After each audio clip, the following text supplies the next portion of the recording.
Homegrown carrots are really just completely different to store-bought, and they are worth growing every single year in my opinion. They can be more difficult in certain soils. Do check out video 1 for more information on how to prepare your soil and how to help if that is an issue for you. Homegrown carrots are also much more nutritious than they will be from the shop bought ones. They're beautiful, fresh out of the ground, and you could also grow a huge variety of different colours. And interestingly, carrots are not actually originally orange, they've been bred to have more carotene, which gives them that orange colour.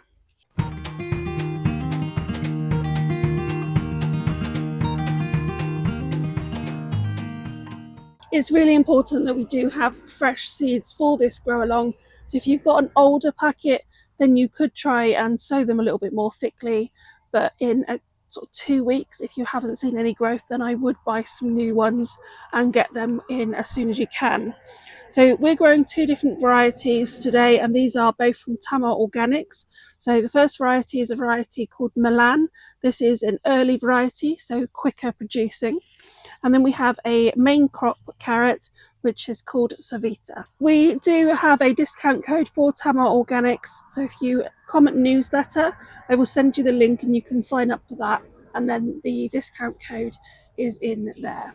So this is the bed I'm going to be growing mine in. So I'm going to give it a little bit of a hoe. We've got some ash that has been added onto the top from our wood burner that I just want to work into the soil a little bit. And then I got some weeds to deal with around the edges mainly as well. I can also see an onion left over down there, so we'll take him out. These at the back here are actually going to stay. So we've got some claytonia, and then we've also got some forget-me-nots, so they'll be fine and they'll give a bit of interest around the edge. And then I've got a few down here as well.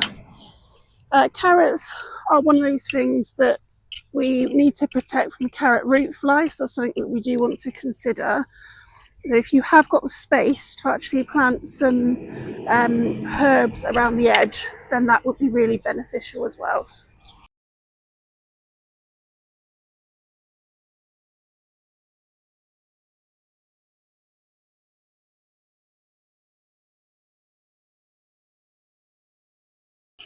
Just going to break up any lumps and try and get it nice and flat and a good surface to sow it on.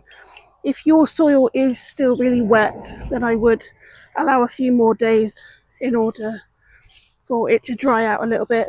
The other thing is, if your weeds aren't growing yet, then I would wait another couple of weeks and just make sure that the soil is warm enough for these seeds.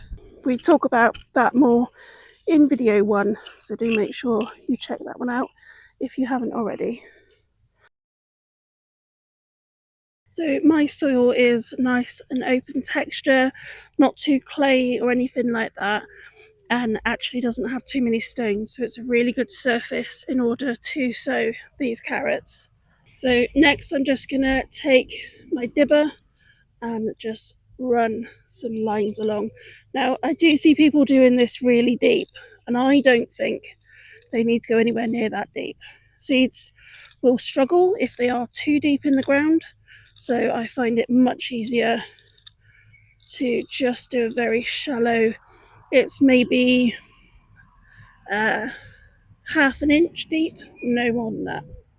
And then for the next one, I'm doing exactly the same, about 6 inches apart. Now, if you are covering them, you're going to want to keep them at this sort of distance. But if you want to grow anything in between, then I would change that to more like 8 to 10 inches.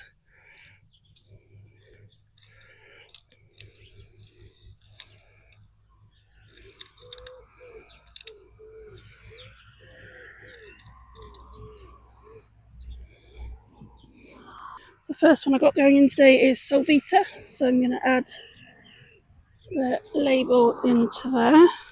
We are aiming for 1 seed around every centimetre. However, these seeds are tiny and it is very difficult to not end up needing to thin them out. So we're just very gently tapping the packet and hopefully not getting too many in.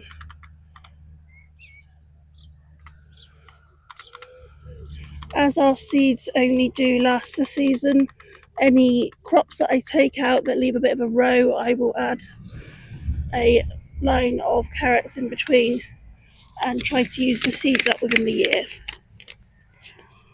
And then all we need to do next is just gently push the soil back over. This is slightly damp soil. If yours was really dry, then I would give it a water beforehand, but I'm going to give it a water now instead.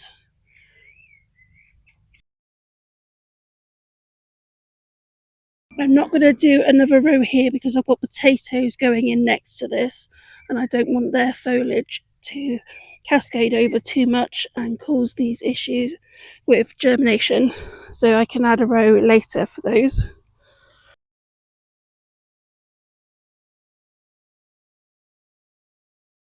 And the next, we're just going to give these a really good water. It is really important to make sure that if it doesn't rain, that we continue to water these now until they germinate. These seedlings will also be something that slugs and snails are going to want to go for, but hopefully we've sown enough that they can have a bit of a nibble on some and leave plenty behind for us. If you have tried this before and you found that germination doesn't occur very well, one of the things we can do is lay a plank of wood over each of the rows or over the entire area, and then as soon as they germinate, remove that plank of wood, and that will hold the moisture in. The only problem with that is it's also going to be where the slugs and snails hide. So if you have issues with those, then that's something that you really need to be on to remove and make sure that you keep them out of the area and that you do remove it the second that they germinate. I find that this works absolutely fine without needing to go to that sort of worry.